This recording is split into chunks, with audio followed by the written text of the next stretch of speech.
একটি মুদিখানার দোকানে আগুন লাগার ঘটনায় চাঞ্চল্য ছড়ালো। ঘটনাটি ঘটেছে সোমবার জলপাইগুড়ির ৪ নম্বর ঘুমটি এলাকায়। খবর পেয়ে দমকলের একটি ইঞ্জিন দ্রুত ঘটনাস্থলে এসে পৌঁছায়। দমকলের প্রাথমিক অনুমান শর্ট সার্কিট থেকেই সেই আগুন লেগেছে।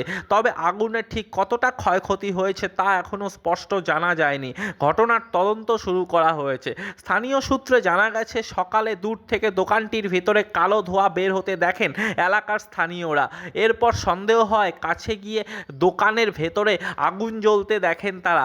সঙ্গে সঙ্গে এলাকার স্থানীয় বাসিন্দারা দোকান মালিক এবং দমকল বিভাগে খবর দিলে দমকল বিভাগ এসে আগুন নিয়ন্ত্রণে। কেউ প্রথমে বুঝতে পারে না, বুঝলো তো, কেউ বুঝতে পারে না। হঠাৎ ওই দোকান থেকে দেখছে যে হঠাৎ ধোঁয়া বেরোচ্ছে সকালে, এই তো কিছুক্ষণ আগে। তারপরে তো যেটা হয়, ক্যাওয়াজ করে দৌড়াদৌড়ি করতে করতে ফায়ার ব্রিগেড ফোন করা হয়। ফায়ার ব্রিগেড কিছুক্ষণ আগে আসে, অনেক লেট করেই আসছে ফায়ার ব্রিগেড। এটা কি মুদিখানার দোকান? কার এই দোকানটা? না, এটা মুদিখানার দোকান না, এটা হচ্ছে স্টেশনারি। স্টেশনারি। সমস্ত কিছু কি পুড়ে গেছে? হ্যাঁ, সমস্ত কিছু সব কিছুই পুড়ে গেছে তো দেখা যাচ্ছে।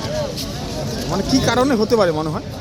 যতদূর সম্ভব যে পাশে একটা ইলেকট্রিসিটি বোর্ডের একটা ইয়ে আছে আর কি,